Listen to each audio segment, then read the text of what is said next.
Hello, everyone. This is Megan. And this is Alana. And welcome to Tea Time Crimes.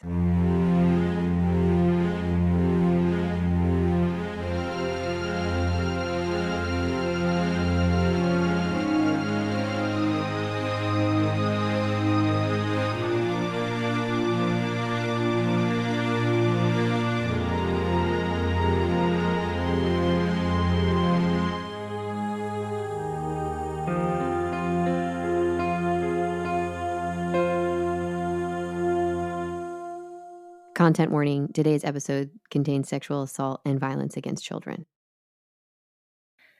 I see you have your new prebiotic drink there. Yeah, well, yes, let's get this podcast started. Yeah, I'm drinking a soda early in the morning. Don't judge me. It's really good. It's not soda. It's more like a kombucha. Yeah, I guess. I don't know what prebiotic is. I don't either. I always thought it was pro.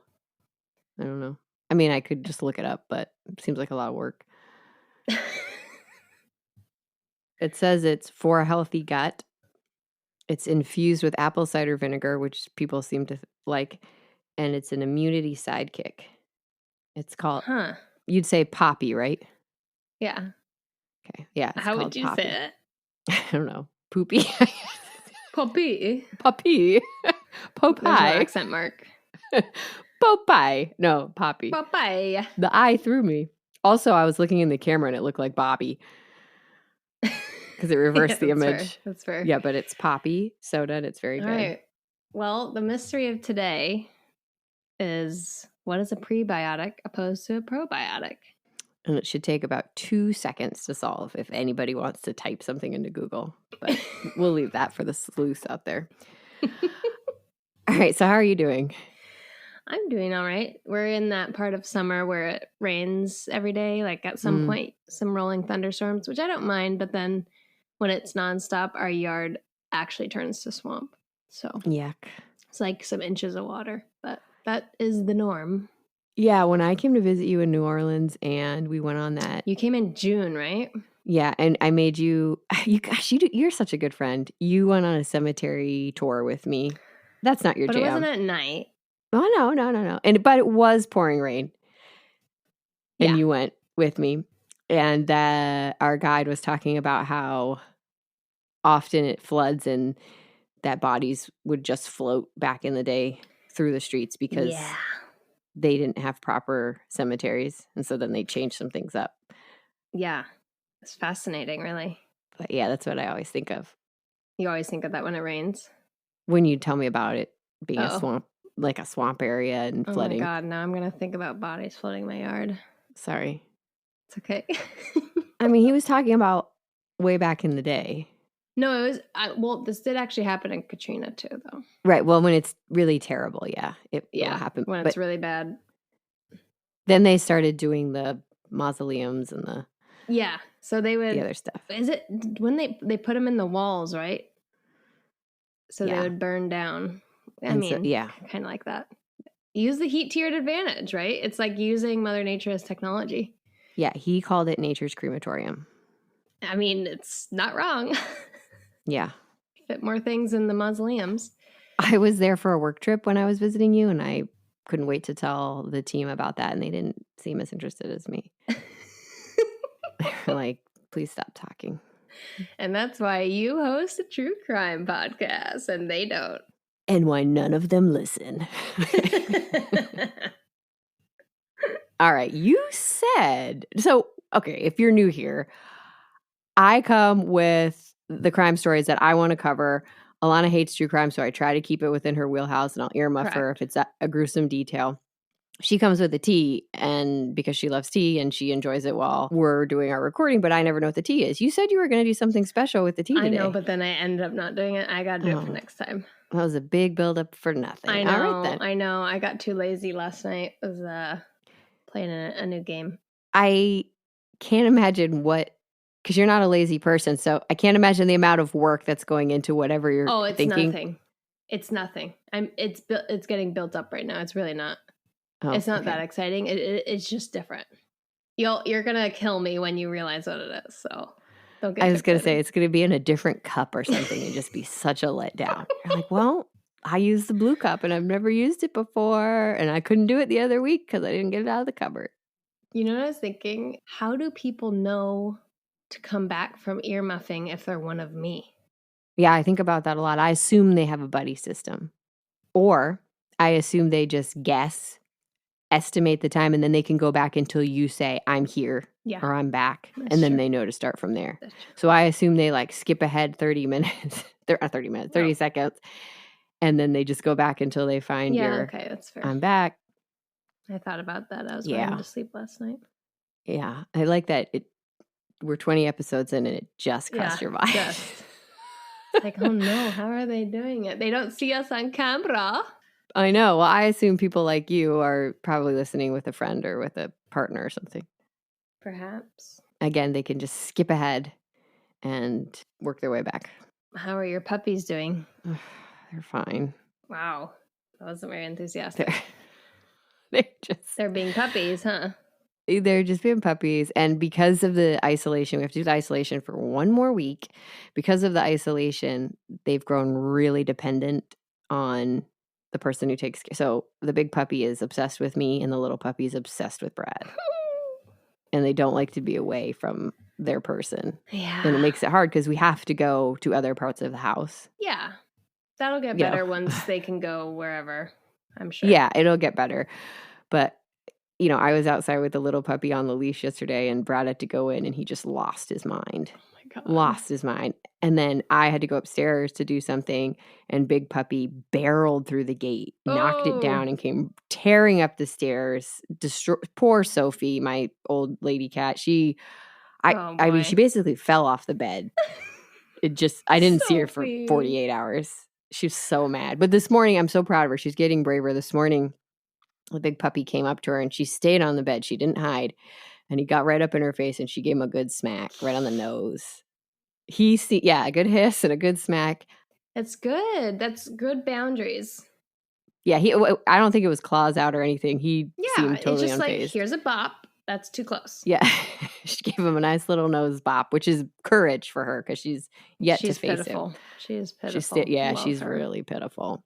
She would not have survived in the wild for more than 20 minutes. She would not go to Outlander and survive.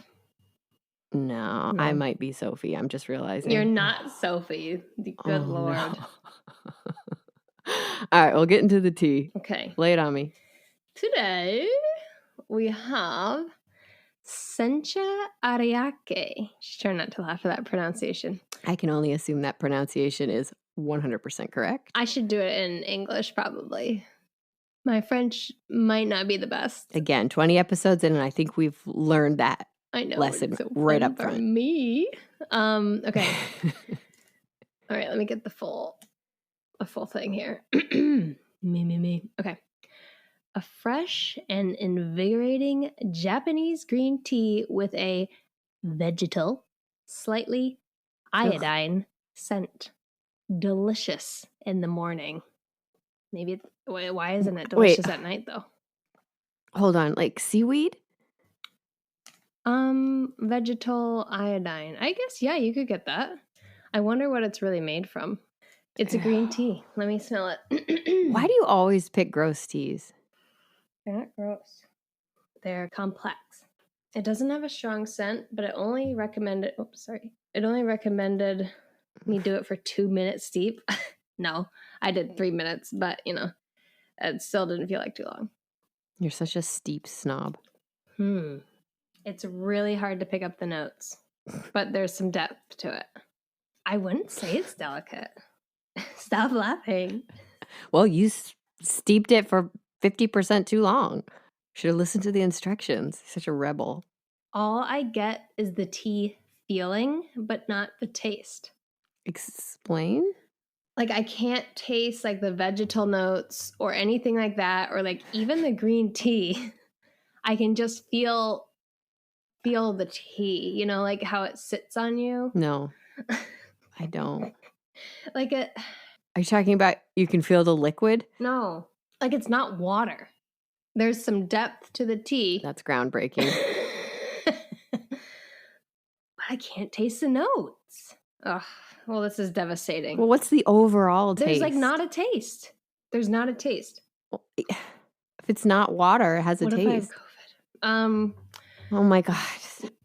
I already got it. It's okay. Just kidding. You can get it twice. Don't take this as your medical podcast. Okay, I'll stop. It can't. Maybe green tea. It's like I can't taste it. I wonder if you'd steeped it for just 2 minutes if it would have worked. Then it would have no taste at all and probably no even body to feel. That's weird. That's what she said. I'm really upset about this. I'm going to save a little bit for Chris to try and see if it's just a me thing. Are we going to be able to get an update on that? Maybe. Maybe I'll put it in the stories. Oh, yeah, please, because I'm going to be on the edge of my seat. Yeah, I bet you are. So can we get a rating? I mean, sideways thumb. It's hard for me to rate. Steady thumb. I can feel that it's a good tea because 0 cents. You make 0 cents. It has no taste, but I feel that it's a good tea. Because it does have body. You could feel the body, but you can't taste it. Okay. Anyway. You're killing me. Long review. The company of this tea is going to probably take these quotes for their next marketing. No taste, but feel the body. Vegetal green tea. All right. Well, so this is just no thumbs. I can't thumb it. No thumb tea today. No thumb tea. Moving on. Yeah. Okay. Today's story, I'm going to do my best. I told you should just bring earmuffs today. You told me I'm going to hate it. You're going to have feelings about it. I hate feelings generally. I know you do. Often I have to tell you that what you're experiencing is just an emotion. This is normal. All right. So I think what I'm going to do is I'm going to give you the basic outline here up front, okay? So you understand what has happened. Okay. But then when I get into any kind of ME details, I will ask you to mute your headphones, okay? Got it. So today we're going to talk about the Freeway Phantom. Between 1971 and 1972, 6 young girls were kidnapped, raped, and murdered in the D.C. area. No. Their bodies left on the side of the road. I don't like that. The term serial killer didn't even exist in the 1970s, but this person was targeting young, Black girls walking home alone on busy, populated streets, and no one saw a thing. To this day, the crimes remain unsolved. Well, let's go get him and murder him in many ways. Oh, vigilante out in front, just taking the lead. I mean, he was in the 70s. He's probably dead. Hopefully he stubbed his toe every day and he would just bleed all the time.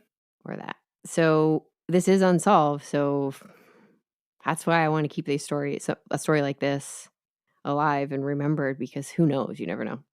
In April of 1971, 13-year-old Carol Denise Spinks was finishing up the 7th grade. She was one of 8 children and an identical twin.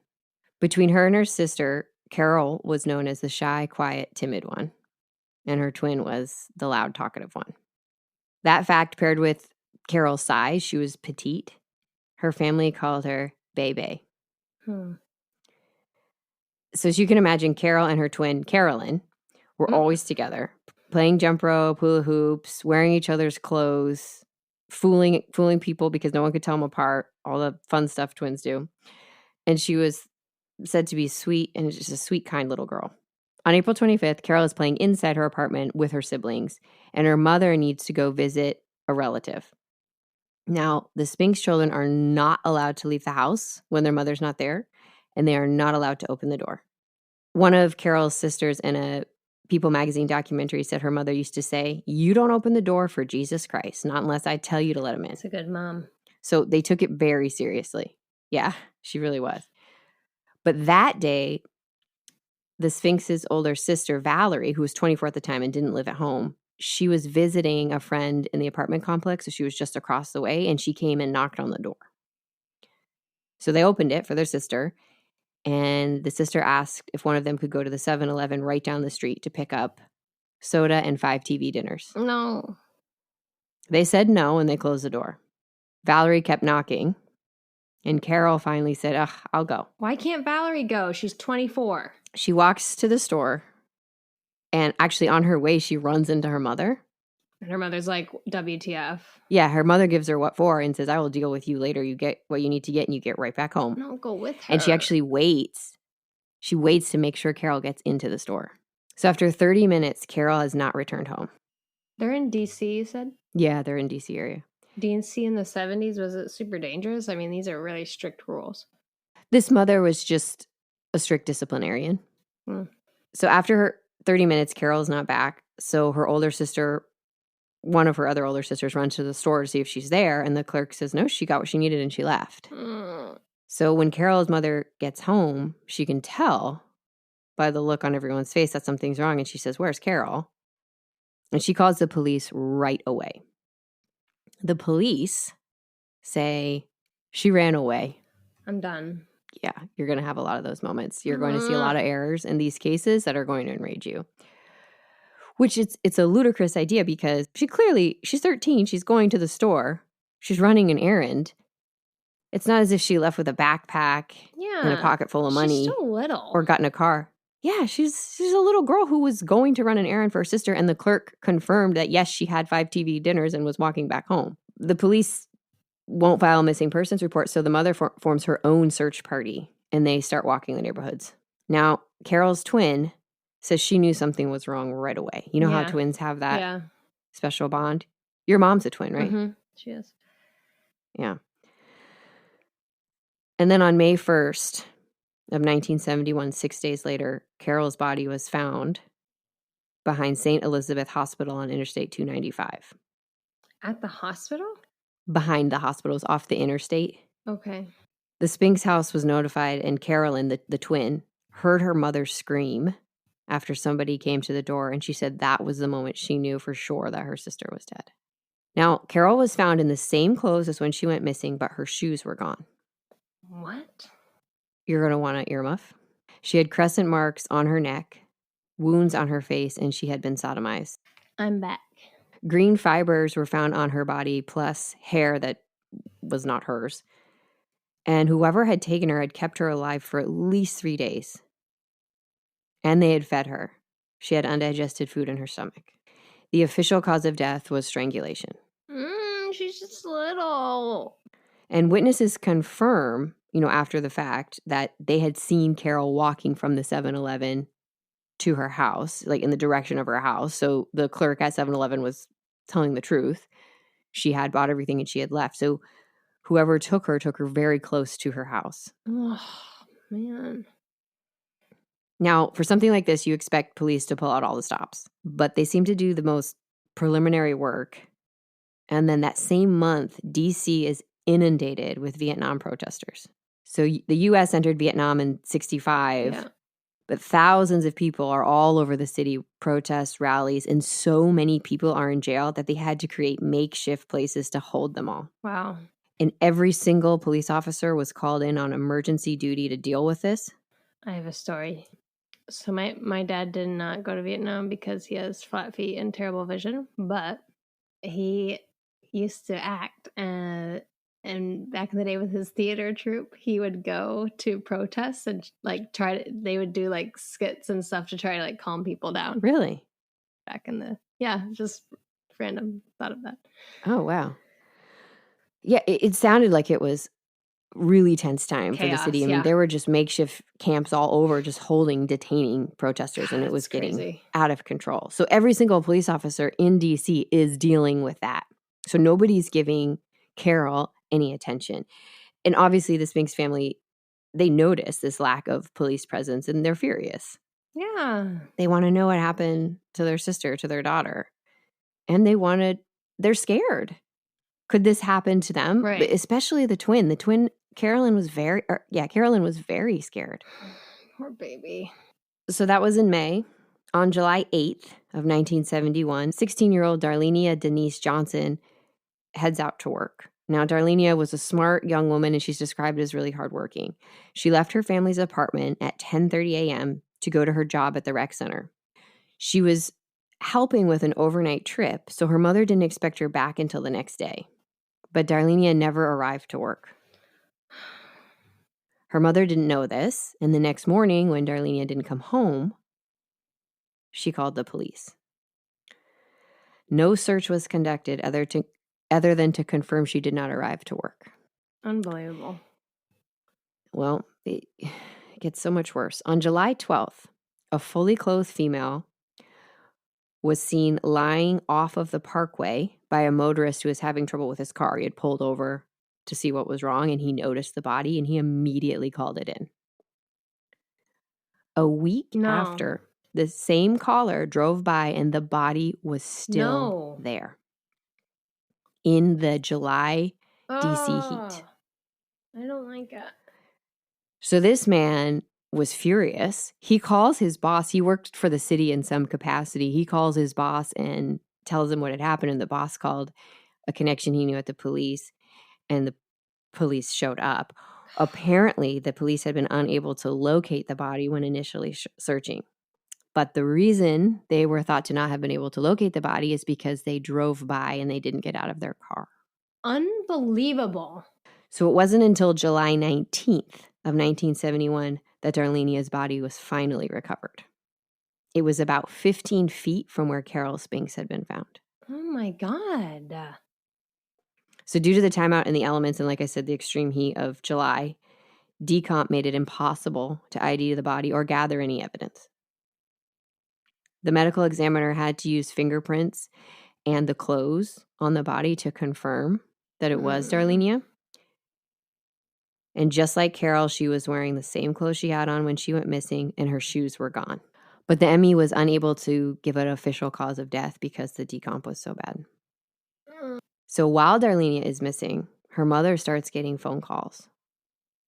It's breathing at first, and she thinks that it might be Darlenia trying to call for help. Mm-hmm. But then the calls stop after the final one that says, a man says, "I killed your daughter." And then he hangs up. Oh my God. Did the police have like tracing technology back then? No, they did not. So initially, the police are putting all the attention on Darlenia's boyfriend. Because when she didn't show up to work, that's where her coworkers thought she was. Mm-hmm. But her boyfriend insisted that he had not seen her since the 4th of July. And he was incredibly cooperative and did everything that they asked of him, and he was cleared. Also, I mean, it's 15 feet from where Carol. Yeah. I mean, do you think this 17-year-old kid did both of these murders? This place are not great. So at this point, the neighborhoods and the communities of these girls come together and they hold a press conference, and they're calling for attention to these crimes, media attention and police attention. They want the same attention that one would expect if a white girl was I was waiting for that. I was like, I know the Vietnam stuff's going on, but I think there's another element to this. Yeah, exactly. It's gotten almost no media attention, disgusting. And the investigation to this point has been absolutely minimal. Like, these are just babies. It doesn't help that investigators, they're not prepared for this. They don't even know. Serial killer doesn't even exist. They don't have the kind of psychological training behind this. They don't have the technology available to them. And this happens to span jurisdictions, which is always a mess. So sometimes it falls to D.C., sometimes it falls to Maryland, sometimes it falls to the FBI. It really is immediately set up to have issues. But it keeps going. So on July 27th, 1971, another girl goes missing, this time a 10-year-old, Brenda Faye Crockett. No, please. I know. Brenda's described as sweet, reliable little girl. She loved to go to church. She loved to do extracurricular activities at her school. She was on safety patrol at her school. And she spent her evenings like doing her homework, and she just sounded like such a good kid. The day of her disappearance, Brenda was planning on watching a movie in the neighborhood outside because it's summertime. Mm-hmm. It's hot. So a bunch of kids from the neighborhood were going to watch a movie outside. But her mother needed her to run to the store for paper and dog food, which is about a block and a half from their house. Yeah. It's daylight. She made it to the store, got what she needed, and she never returned. After about 30 minutes, her mother starts to worry and thinks maybe she just went right to her friend's house to watch the movie. So she goes there. There's no sign of her. They're frantically looking. for Brenda. And the mother, of course, is putting in a missing persons report. They've got people going around the neighborhood. While they're out searching, Brenda actually calls the house at 9:40 p.m. Her 7-year-old sister answers the phone, and Brenda says, "A white man has picked me up and he's going to send me home in a taxi." No. A few minutes later at 9:45, the phone rings again. This time her stepfather answers. She repeats the same story about the white man and being in Virginia. But then she asks, "Did my mother see me?" And the stepfather says, "No, if your mother had seen you, she would have gotten you. Let me talk to that man." And Brenda says, "He's outside." "Well, I'll see you." No, run. And the phone disconnects. So the theory on these calls is that they were scripted because investigators don't believe that the killer is actually a white male. They believe that he is black. How? I mean, why? Because most of the hairs recovered off of the bodies is all from African American. Okay. There are a couple Caucasian hairs that would later be found on the bodies, but they actually believe those are cross-contamination because they happen in instances where a police officer put a blanket over the body. Oh, I see. And also they think Virginia is a red herring. They don't think that he ever was in Virginia. And they believe that the killer let Brenda call home because he actually lived or worked in the neighborhood and had actually possibly seen Brenda's mother out looking for her and wanted to know if she had seen Brenda. He was kind of testing the waters. Which, if that's the case, then doesn't that make you think it's somebody Brenda maybe knew a little bit? Because it would be somebody her mother would recognize as, "Oh my gosh, I saw Brenda and she was with." I don't know, unless it's just like, did she see Brenda with anybody? But if it was a total stranger, I mean, there's very little she can do. So, but they also know from this that the killer was in a house because they called from a landline. Again, they're not able to trace the call, and they think that he's in the area. Sadly, the next morning around 5 a.m., a hitchhiker finds Brenda's body off Route 50 in Maryland. Just like with Carol, Brenda's sister, the one who answered the phone, Bertha, wakes up to a scream from her mother being notified, and that's how she knows her sister's not coming home. The medical examiner estimated the time of death 5 hours before she was discovered. And just like the other victims, she was clothed. She had curlers in her hair when she went missing, and several of them were gone. She had a scarf tied around her neck, and the same cause of death. You're going to want to mute. She had been raped, bitten, and suffered head injuries. I'm back. Hairs were found on her body as well as the same green synthetic fibers that had been found on Carol. And this time semen was recovered from her body. No, I don't want that at all. No, I want to find this person and cut him at least 100 times and castrate him slowly. Maybe with like a butter knife. That's how I feel right now. So summer comes to an end, and there's a little bit of a cooling off period. But on October 1st of 1971, Nina Moshia Yates is a 12-year-old sixth grader, goes missing. I can't do this. Oh. She was serious, studious, polite. She loved school. She loved music. And she was always out in the neighborhood, roller skating or riding her bike.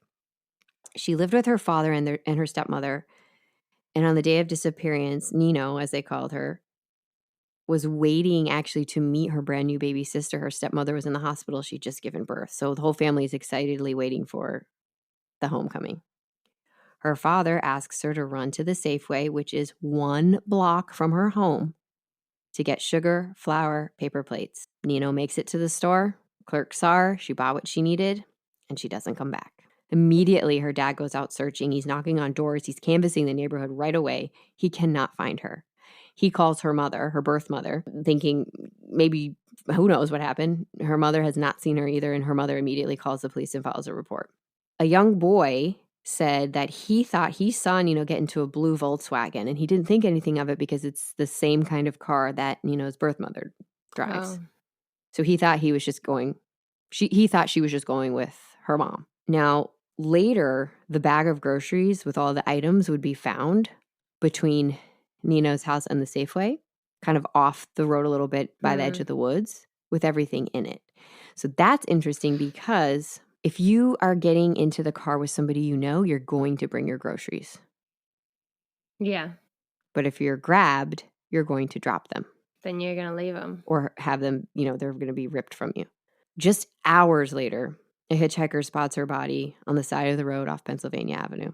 It had been raining, but she was dry, meaning she had just been left there. Yeah. Like the others, she's fully clothed. She has her shoes, but a loafer is near her body. A what? A shoe? Oh, a loafer shoe? Yeah, if it possibly belonged to one of the other victims. Just like the other, she'd suffered the same injuries as all the others, same cause of death, and samples were collected from her. No. They believe that she fought incredibly hard due to the forensic evidence. There were also green synthetic fibers and hairs on her body. Can't they do the tests now? Like, use the stuff that they have now and run it again? Like, don't they do that sometimes? Yeah, there is a detective who is pretty dedicated to this case that I'll cover once we get through the victims. So the media now links the cases together. The media is starting to give it some attention, and they dub the killer the Freeway Phantom. Because it's always found by the interstate. Yeah, their bodies are always found by major highways. People are furious. Again, people feel like the police are making grievous errors. And again, they're questioning if this were six white girl, well, at this point it's not six, but if this were little girls, would this be getting more attention? Would this be getting more effort? At this point, 3 out of the 4 had African-American hair on them and green fibers. The only one who doesn't is Darlenia, most likely because she was left outside too long. So 6 weeks later, on November 15th of 1971, 18-year-old Brenda Denise Woodard has dinner with her family. She listens to some records, and then she gets ready to go to night school. Brenda didn't live at home because her and her parents had, a relationship you have when you're 18 years old. You want to be an adult and do this, and your parents want to be a parent. So she actually just lived across the street with a roommate, but she was at her family's house all the time. That's a good setup, actually. It's like a good compromise. Yeah, and it would help their relationship. They had been getting along better. Yeah, I'm sure. And Brenda was a little behind in school. That's why she was going to night school. That's why she was going to night school, because she really wanted to finish school, and she really loved working with kids and wanted to be a first grade teacher. So her dad, at 6:30 p.m., her dad gives her a ride, drops her off at school. At 9:45 p.m., Brenda left with a male classmate. He usually would give her a ride home, but his car was in the shop. So instead, the two walked and they got a bite to eat, and then they rode the bus together. Together. Now, they rode the bus. However, there came a point in their ride where he stayed on that bus to go home, and she had to get off and transfer and go to another bus for a short period of the trip. So he said goodbye to her. She got on the other bus. When he got home, he actually called her house to see if she got home okay. What a sweetie. I know. And her roommate said she was not home. They're worried, but she is 18. Yeah. Right? So they're kind of hoping that she'll show up. But the next day, Brenda's parents file a missing persons report. Oh, I bet that guy feels terrible. Obviously, it's not even close to any guilt on his end, but you know how people are, especially good people. Brenda's body was found on Route 202 near the Prince George County Hospital. So a freeway, I mean, at least the ones I know, there's a lot of people on them. I know. Is this happening in the middle of the night? Like, if someone's pulling over on a freeway, A, that's a little weird anyways. I mean, sometimes car troubles, but you always notice it, right, when you pass. Yeah. And B, if someone's dragging a body out of a van or something, you're going to notice that. Yeah. What's going on here? I mean, D.C. is not a bumpkin town. I think that is the same questions that a lot of the family had. I think that might be, it's hard to get eyewitness accounts. Remember from the Joan Risch case? There were so many various ones. But time is of the essence. You have to get that out there and ask for that information right when it happens so that people who might have seen something would be able to report it back to you. I mean, this is October now, and it started happening in April. So who knows what was missed? And he seems to be doing this lots of times, like this would be early morning hours. But so you know how he seems to get enjoyment out of messing with the families. He's called Darlenia's family. He had Brenda call home. Brenda's mother was actually, before she totally knew, she was still hoping Brenda would come home. She was on her way to work, and she had to walk by a spot where there was all this police activity, and the police actually rerouted her. The police activity was there because they had just discovered her daughter. So had they not discovered it, she would have walked right by it. Oh my God. Doesn't that seem intentional? So like the other girls, Brenda was clothed. And at this point, the investigators kept this secret, but they knew that the girls were all being bathed and then redressed. That's fucking weird. It's to wash off evidence, they thought. And they knew because the clothes were never on quite right. Yeah. Plus, they started to think that the green synthetic fibers were from a bath mat. One of the girls was, not this Brenda, but Brenda Crockett was actually barefoot when she went to the store, and her feet were clean. So they knew for sure that she had been bathed. But so Brenda is fully clothed, but a lot of her clothes are put on incorrectly. And hair and green fibers are found on her person. The textbooks she was carrying are nowhere to be found. But Brenda, there are a few things that are different about Brenda. One, she had a coat over her body, which none of the others did, covering her up. Brenda was strangled, but the actual official cause of death was actually a stab wound under her armpit. And it's believed that Brenda fought back so hard or surprised her attacker that it forced him to have to grab a weapon. Yeah, because she's the biggest. She's the oldest, yeah. Fucking sicko. And her case was actually the one that went to the FBI. Okay. Which is important later. But the most alarming and disgusting detail that was different is that there was a note on Brenda's body. It had been cut from a piece of paper, and it was handwritten. And it said, "This is tantamount to my insensitivity to people, especially women. I will admit the others when you catch me if you can. The Freeway Phantom." Ew. And it had been handwritten by Brenda. Obviously, somebody told her to write it. So they believe that he told her or had it written down and she was to copy it. But they, I don't know how much I believe or buy into this, but they said they knew it was Brenda's handwriting because they compared it to Brenda's handwriting samples, but they said it didn't look unsteady. It didn't look like she was under duress, which meant that they thought maybe it was somebody she knew. But listen to the note. I find that, I don't know, even if I knew somebody and they told me to write this, that's what I'm saying. I would be scared. The content of the note is terrifying. Yeah. And it's clear what's going to happen next. Also, if you're scared, I don't know how much it's going to affect your handwriting. Yeah, right. Like some people, when they're scared, their hands don't shake. Like that is not everybody has the physiological effects. But it had been written by Brenda. So it's clear now that the killer is following the media coverage that is finally starting to happen because the media is the one who named him. Right. Right? So he's using the name that they've given him. Maybe it's because of the extra attention that the media is pouring on it now, but there is a pretty long cooling off period. People are terrified, especially young Black girls. Obviously, young Black girls. And anyone named Denise. Because if you realize it was Carol Denise Spinks, it's Darlenia Denise Johnson, and it's Brenda Denise Woodard. Weird. And they were starting to fixate on that. I don't know if that was a coincidence or not, but anybody named Denise was worried.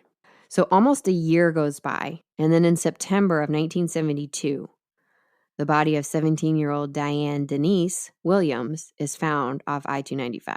So Diane was the oldest child in her family. She was a good student. She was drawn to the arts. She loved to draw, and she had dreams of being a fashion model. She actually would work and save her money to buy her own clothes. And her sister said she always imagined that Diane would be a singer or an actress, just somebody who was good in the spotlight and really charming. And she was also a woman of faith. She had recently been baptized at her church. So again, just a beautiful young woman. The day she went missing, her day was normal. She went with her family to go pick up her paycheck, and then they went to buy school clothes. They came home, Diane took a nap, and then when she got up, she cooked dinner for the whole family.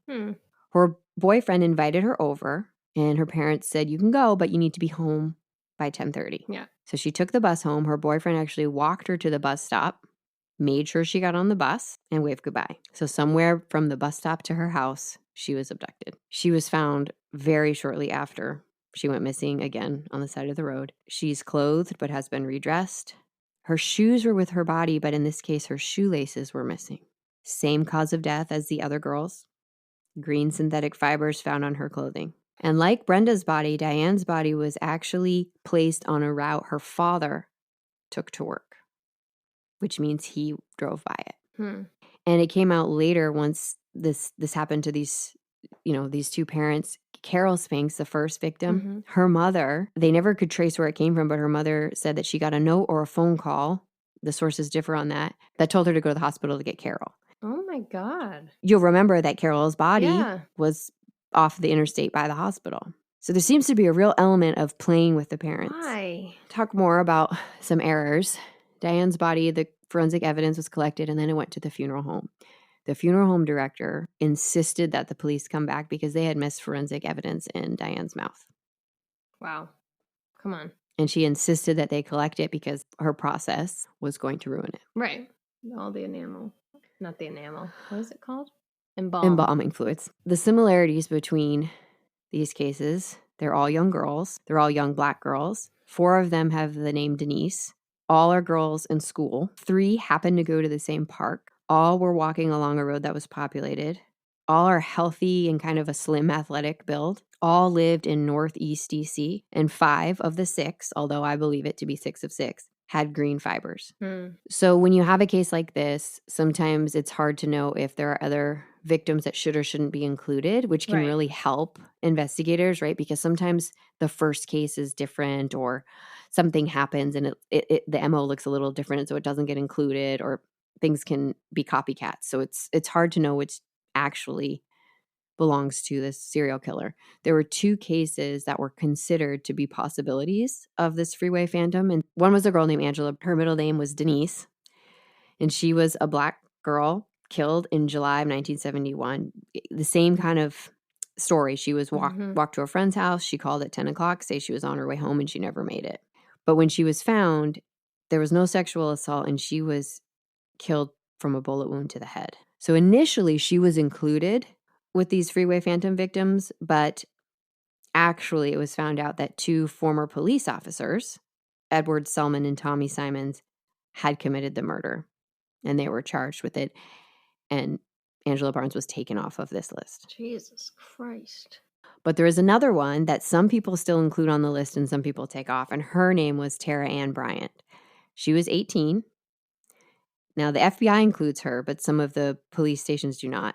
On November 16th of 1972, Tara's mother dropped her off at the hospital. She had an appointment, and she told her daughter, just call when you're done and I'll come get you.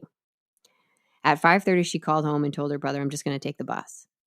She stops at Dunkin' Donuts and then never returned home. She was strangled like the other victims, but she was found in the river. So that's why investigators, some exclude her from this list because she was in a body of water. But the body of water was off of a major road. Right. Okay. And so some people say that he just threw her off of a bridge, off of this major road. And they wonder if possibly he did not have time to bathe her. Oh, I see. So that does the So job. that he put her in the water because of that. She had clothes on and 1 shoe on. No green fibers were found, but she'd been in the water. Right. So some people, like I said, the FBI includes her and some others don't. I'm not sure. So it could be 7 victims. And Tara she was actually a mother. She had a young son, and she was described as a strong, friendly, outgoing girl who was just trying to do the best, make the best life for her and her little boy. Now, who are the suspects that they're looking at? There are 3 major suspects that they looked at in connection with these killings. So initially, when the Angela Barnes murder came out, they took a hard look at the 2 former police officers, but they ruled out that it was just that isolated incident and they weren't connected to the other girls. They served time for Angela's murder. But you also have around DC at this time, you're going to hate this so much, the Green Vega gang. So this is a group of usually about 5 or so just despicable men who went around attacking and raping women in the DC area. Well, what are the cops doing about it? Will they eventually catch them? So the name the Green Vega gang came from the car they used. They used a Green Vega. And they would often have the driver, who must have been a sociopath because he had the ability to act really disarming and charming and just make women feel totally safe. He would look for girls who were at the bus stop or, walking home or seemed to, need a lift. He would just be totally charming and seem safe. They didn't feel as if it was a strange situation, and they would get in the car. Oh, boy. Sometimes he had a man in the car with him, like his friend. Sometimes he was alone. And then often they'd go down the street and then they'd pick up a random hitchhiker. And then they'd pick up another random hitchhiker, which were just No, I don't want this. members of the gang. So now the girl is sandwiched between 2 men in the back and can't get out. They would then take the girl to another location. Do you want an earmuff? They would assault her. They would rape her. They would hold her at gunpoint or knife point, and then they would let her go. You know how I'd deal with these guys? I imagine it'd be violent. Instead of a hanging, I'd hang them by a certain body part. Could draw and quarter them. Yeah, they deserve it. So the crew finally gets arrested, and one of the members of the group says he knows about the Freeway Phantom killings. And he can take them to where the bodies were. But if he's going to do that, he wants full immunity. Oh, and part of the reward, by the way, for solving the case. This guy. So he actually takes them to 2 of the dump sites, but the details he's giving don't make sense. And the investigators are really, it's just not making sense because there's things that they've held back that he's not sharing, like the bathing and the note. He doesn't mention any of that. And he's saying things, but he's mixing it up. So the investigators really believe that maybe he just followed the story in the news. On the media. Yeah, and was just getting the details mixed up and trying his best. And then one of the leader of the gang finds out that this guy is talking, and immediately the guy clams up. Later, he'll admit that he made it all up just to try to get out of jail, which investigators believe is true because there's a couple things that don't jive. So the ages of the women that they would abduct were 15 to 26, but they tended to very heavily lean on the older side, mostly women in their 20s. They also used a gun and a knife, and they would let the girls go.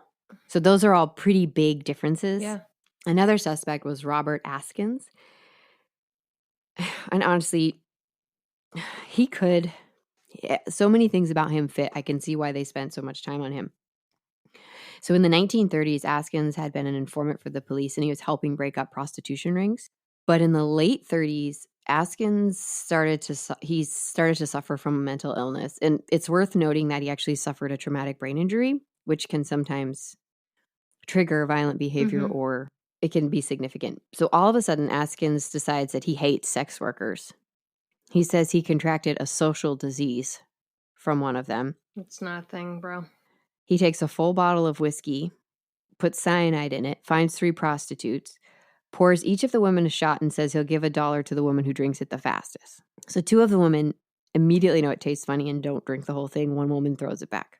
Ruth McDonald dies before she can even be taken to the hospital.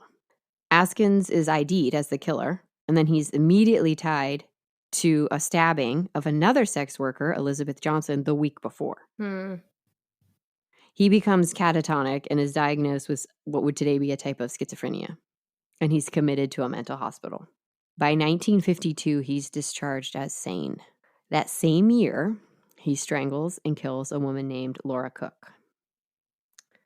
There's no evidence on the Cook case, so they try to retry him for the Ruth McDonald case because obviously he was sane to withstand trial now. He was convicted, but and sentenced to 15 years, but he appealed it because the statute of limitations was too long to be charged for a crime, and he was released. Oh my God. That's the stupidest thing. Like, oh, we took too long to get you. I guess you're innocent now. Yeah. That makes sense. I know. In the late 70s, he raped and attacked 2 other women, and that we know of. And these are the MOs that are most closely connected. So this would be after the Freeway Phantom. Okay. Right? This is the late 70s. In 1976, he abducts Martinia Stewart, who is 26, but she looks younger. And he says that he's a police officer, and he asks her to come with him. And he flashes a badge. He knows that he was an informant, so he knows the lingo. He's good at impersonating that kind of talk. And one of the working theories for the Freeway Phantom was that they thought that all these little girls were self-aware and smart, and all of their parents said that they were aware of stranger danger. And so one of the theories was that it was somebody of authority, like a cop or somebody in a uniform. Got it. So he takes her back to his house. He rapes her. She fought back. I'm here. She fought back. So he made her write a note absolving him from his actions because she was aggressive. I hate him, and I hate men like him. And then he forced her to take a bath. It's for sure him. And then he let her go. She stopped police officers she saw as she was running from the house, and they didn't believe her. So she took a taxi to the hospital. I'm done. Why? Why would she make it up? Then 23-year-old Gloria McMillan, who also appears younger than her age, same thing. Attacked, taken back to his home. She also fought back. He tried to throw her through a window, and he gave her a bath. He told her he was going to take her to Virginia to kill her, and she kicked him in the dick. Yeah. And ran. He was ID'd by both of his victims as the attacker, and he went to jail. I hope he lived a very miserable, painful life after that. Hope he got messed up in jail. Obviously, he's despicable, but things that point to him and things that don't, like, does it fit perfectly? He had a violent past, obviously, murder and rape. And in 1971, which is right before everything started happening with the Freeway Phantom, Askins asked his roommate to move out, so he lived alone. The police checked. He was not at work at any of the abductions, so he was free. Yep. The Freeway Phantom was thought to be left-handed. Askins is left-handed. He had the one victim write a note. He had them take baths. He was also known to use the word tantamount, which is the word from the note, and that's a weird word. That's what was really weird to me. Like, that note was super formal. Like, who the hell would use that word? It's also used, probably not the best word choice, doesn't totally make sense. Yeah. But his coworker said he used that word and he misused it. But things that don't fit is he let both of those women go. Right. Well, maybe not the second one. She got away. They were also older. Mm-hmm. And there is quite a difference between a 10-year-old and a 26-year-old. Yeah. Typically in terms of like a killer's preference. He would have been 52 at the time of the Phantom murders, which doesn't totally jive with the profile, but I don't think you can get stuck on that. He also really seemed fixated on sex workers or women he thought were sex workers. Mm-hmm. And no physical evidence was connected to him. They even searched his house. They were looking for those green fibers. Yeah. They dug up his yard. They couldn't find anything. So profiles have been done on what the Freeway Phantom might be. Somebody like this doesn't just stop. They're either dead, in jail, or they're doing it in another city and nobody knows about it. This person would function well in society, meaning people probably wouldn't suspect him and he'd have a job. Yeah. A recent traumatic event would be the cause of the escalated behavior. So probably something happened in 1970 or 1971 that caused this behavior to start happening. He would have access to a car, either his own or something he could get really easily. They believe he would have 1 to 2 years of higher education. They believe it's a person that would use or misuse the word tantamount. They believe this is somebody who has no father figure but a strong, overbearing mother, and they're hostile towards women. And this is somebody who is above average intelligence. So many people realize the injustice that these families have suffered, and there are still people I mentioned earlier trying to solve this case.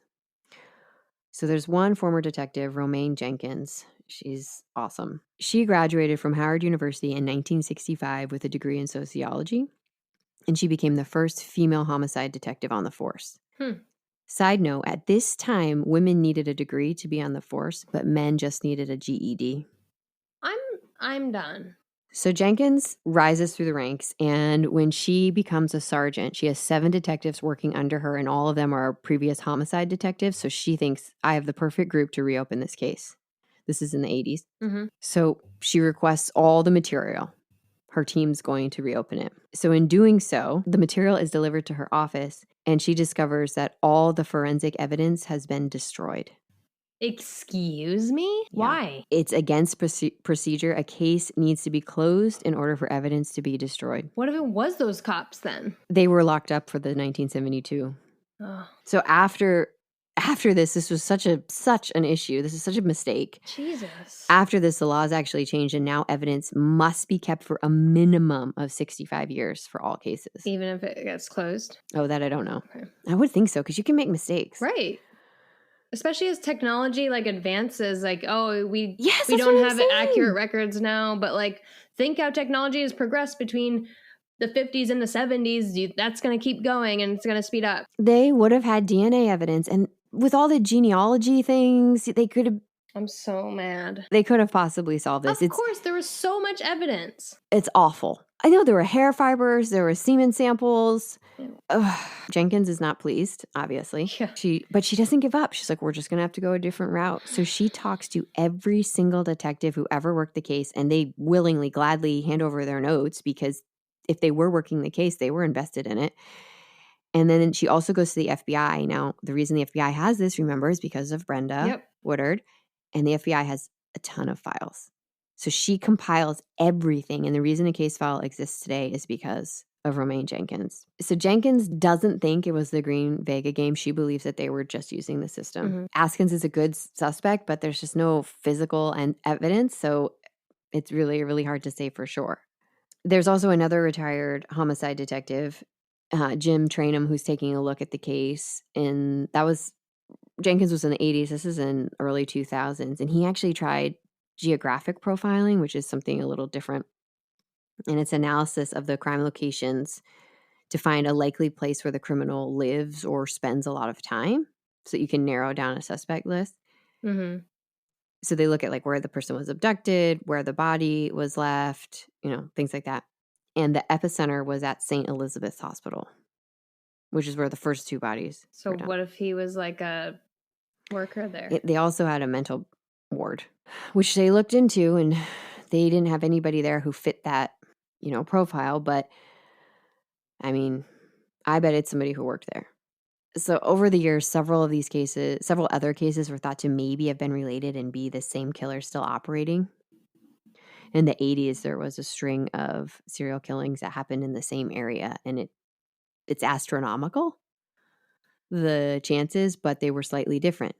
So I don't know. I mean, I don't know if I wonder too if the possibility Askins fits almost perfectly. Yeah. But then I wonder if the chance that there weren't two people. Yeah. What if it was his old roommate or something? And maybe that accounts for some of the differences. So when Askins is working on his own, maybe he likes to let them go.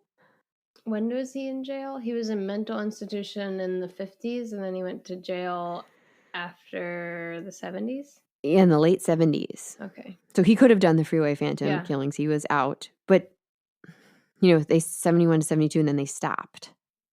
Mm-hmm. For something that violent to stop right in 1972 is like, what was he doing from 72 to 78 before he was picked up, or when he started? 78 was when he was tried, but he actually started again. I think it was. I wonder if he went to a 76. different city or location or stuff, or I don't think so. Hiding bodies instead, or letting them go. Yeah, I don't know. Who would believe a woman? We're fickle creatures. So the killer could very well be dead by now.